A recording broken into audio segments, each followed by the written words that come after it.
The act that spelled the end of communism and Russia's worst crisis since the revolution.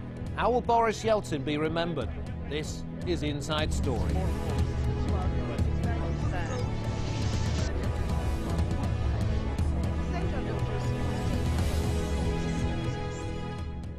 Hello, I'm David Foster. The West hailed him as a champion of freedom. To millions of ordinary Russians, he was the man who threw away their empire. The death of Boris Yeltsin has brought mixed emotions in his homeland. To many of his mourners, he's the hero who brought down the Soviet Union, claiming democracy and capitalism for the world's biggest country. Others cite the years of turmoil that followed, riven with economic hardship. Most agree, though, that his 8 years in power were a huge turning point in Russian history. So what will his legacy be? From a hero of democracy, raising his fist to see off an attempted coup, to embarrassing stumbles, Yeltsin was always a flamboyant leader. He ruled Russia from 1991 till 1999, overseeing the death of the Soviet Union and the birth of a democratic Russia. His legacy will be debated for years to come. But in the area of the economy, Yeltsin pushed for market reform and ending price fixing, driving inflation up by 2,000% until the government rebelled. The crisis culminated in Yeltsin dissolving the parliament. MPs then responded by refusing to leave the building. For the second time in his career, the deadlock was broken by tanks. They pounded the building until the leaders of the attempted coup were arrested. It wasn't the last time Yeltsin resorted to violence. In Chechnya, Yeltsin's attempts to put down a rebellion cemented this region as a flashpoint for conflict that continues today. Yeltsin accepted democracy, but still manipulated it to remain in power, relying on his family and multimillionaire businessmen to call the shots in the new Russia. But in retirement, the exhibitionist leader virtually disappeared from public view. Well, joining us now from Moscow, Dmitry Babich, a leading journalist and political analyst who writes for Russia Profile.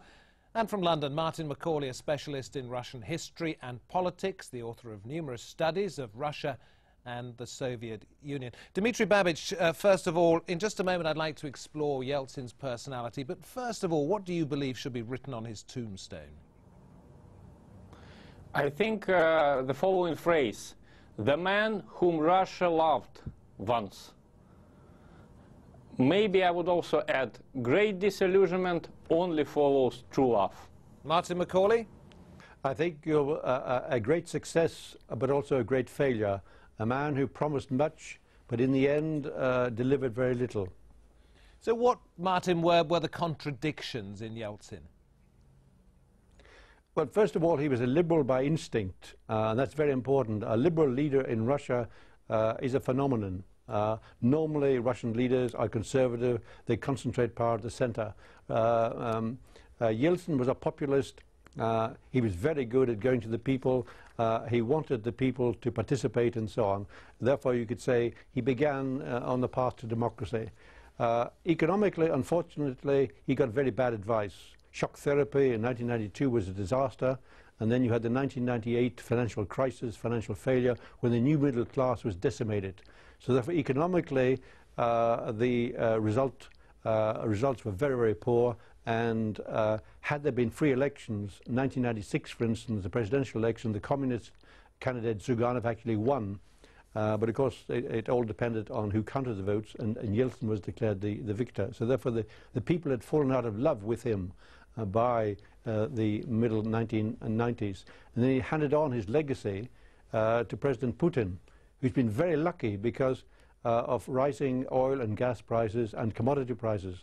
Had oil and gas prices been as high in the early 1990s as 10 years later, 15 years later, then Yeltsin probably would have been a great success, because a huge amount of money would have flowed into the country. But he was very unlucky because oil and gas prices were low, and therefore and the state couldn't collect taxes.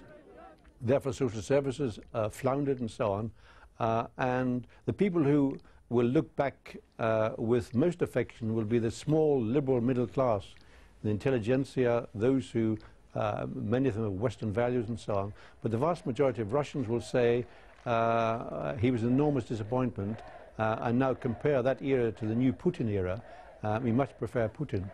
Dmitry Babbage, when he said, Yeltsin said in his resignation speech, people believe that we'd be able to jump from the grey, stagnating totalitarian past into a bright, rich and civilised future in one go. And I myself believed that. Was it because he was a victim of circumstance, or was he naive? Well, to be frank with you, I don't think Yeltsin was a failure.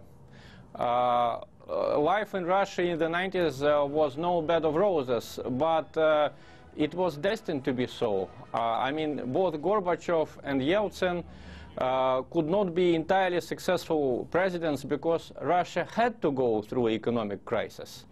There was no other way we could reform our economy, which hasn't changed much since Stalin's times. It was based on the same principles in the late 80s as in the early 50s. And isolation from the West was also inevitable. As we see now, the West doesn't particularly like us, with Yeltsin or with Putin or with anyone else. So the best thing Gorbachev and Yeltsin could do was to alleviate the pain, to sugar the pill of humiliation. But they could not be entirely successful presidents because the system was unreformed. I'd like to go into his legacy and what he may or may not have achieved for his country a little bit later on. But in terms of his personality, I'm left wondering, looking at the pictures, whether he was shrewd or simple. And when I say simple, I mean not a complicated person. Well, I must tell you that the image of Yeltsin as a bumbling bear is a wrong image.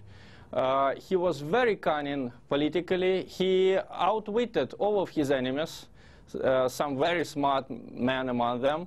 And also, you know, I remember talking to his head of his protocol service, Mr.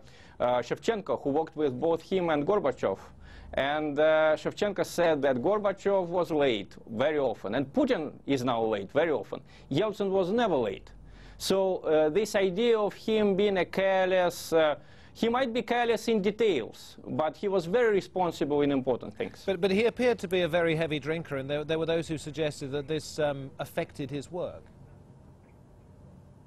Well, he was a man of the people. That was part of his charisma. I once interviewed the head of Yeltsin's press service, Kostikov, with whom Yeltsin quarreled badly, so Kostikov had no reason to love him. But Kostikov told me there was never a spark of love between Gorbachev and the simple folk. Only intellectuals loved Gorbachev, and probably Westerners. But there was a spark of love between Yeltsin and the people, because people perceived him as one of their own. Maybe drinking was part of that. Martin Macaulay, you edited Gorbachev's English memoirs, and you've said to me that you were surprised at how nice he was, probably too nice to be a leader of the Soviet Union. What would you say of Yeltsin's personality in that vein? He was a real Russian, and he was very cunning. And somebody from his background, his origins and so on, he achieved a lot. And you can only get to a position like that if you are cunning, if you can outfox people, and he did that. His tragedy was that his health began to deteriorate. And because of that, then he was taking drugs, and he had a bypass operation. He drank a lot to relieve the pain and so on, and his judgment was then clouded. And because of that, power, if you like, then slipped away to those around him, and to people like Chubais and others who manipulated him. And then you had the oligarchs like Berezovsky, who was very close to Yeltsin's family and so on. If you like, the business elite became very powerful, and in many ways they got involved in politics, and they took some of the decision-making away from Yeltsin. And was I this, had the impression if I may interrupt, just tackle you on this one point, was this the time when Yeltsin's wife, Naina, went on television and begged for some understanding for her family when they were implicated in financial scandals? Yes, well, the period when he declines is after 1996. He was re-elected president in 1996. We now know that the communist Zyuganov won the election, but it didn't really matter because Zyuganov didn't want to become president. And after that, if you like, he was a president in waiting. He was a president in the shadows, disappeared from time to time. His wife did come forward, and there were various scandals and so on associated with the leadership, and you had a situation where he wasn't really in control. He wasn't a strong leader. Decisions would be taken by others. If you look at the number of prime ministers, it's a merry-go-round, and really a desperate attempt to find a prime minister to run the country. He couldn't get a majority in Parliament. He had to bribe Parliament to get legislation through. They tried to impeach him and so on. And Russia, I would say, needed a strong leader. If you go back to Russia in the 1990s, the lesson is that you don't reform economically and politically, and this is a mistake that Gorbachev also made. You don't reform economically and politically at the same time. The classic example here is China and Vietnam. The communist parties there have retained the monopoly of political power, but they have thriving, successful market economies underway. Now, it's possible that China and Vietnam can do that, and perhaps Russia could not have done that, but that's obviously the way forward. And so there was an alternative to the Gorbachev and Yeltsin era. But of course, when the Soviet Union collapsed in 1991, the economy collapsed as well, and they took American advice, shock therapy and so on, and looking back on it, it was very bad advice. The state should have played a much more important role in managing the economy, and the institutions should have been built up. Yeltsin more or less handed it over to Gaidar. Yeltsin had very little interest in economics and couldn't really grasp economic theory, and handed it over to Gaidar and others. Well, and then at the end of the day, Gaidar didn't deliver. So Martin, if at this point I could just bring Dmitry back in, Igor Gaidar, who had led the democratic opposition to the Chechnya war, and he publicly broke with Yeltsin over this. He said, "The victory is ours," about the fall of the Soviet Union. For me, Yeltsin is a tool of history. Well, in a way, Yeltsin was a tool of history, and I wouldn't judge the situation in Russia in the 90s and now only in negative terms. The fact that China and Vietnam didn't have political reform and that they had only economic reform doesn't mean that they have less corruption than Russia does. They probably have more, it's just not reported in the press. In Russia, you can say it openly.